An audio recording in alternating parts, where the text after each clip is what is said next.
আজকের মেনু এই দেখো, পমফ্লেট, সর্ষে পমফ্লেট আর চিংড়ি ভাপা। কে কে খাবে? আমি এবার টিফিন গাড়িটা খুললেই এখনই চিংড়ি মাছটা তোকে ডাকবে, বলে রাজবীর তাড়াতাড়ি আয়, তাড়াতাড়ি আয়, গরম ভাতটা নিয়ে চলে আয়, আমাকে খেয়ে নে। চিংড়ি ভাপাটা খুব সুন্দর হয়েছিল জানো বন্ধুরা, ইলিশ মাছ ফেল হয়ে যায়, চিংড়ি ভাপাটা এত ভালো হয়েছিল। আর পমফ্লেট মাছটা কেমন হয়েছিল? কমপ্লেট মাছটা তাও একটু ভালো হয়েছিল। খেয়েছিস তো আবার বলছিস ভালোই ছিল?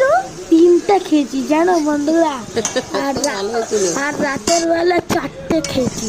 বাবা, তুই তো সব খেয়ে নিয়েছিস। এই না সর্ষে পমফ্লেট। হেব্বি হয়েছিল। কে কে খাবে চলে আসো আমাদের বাড়িতে। এই দেখ বাবা, চিংড়ি মাছটা তোকে ডাকছে। আর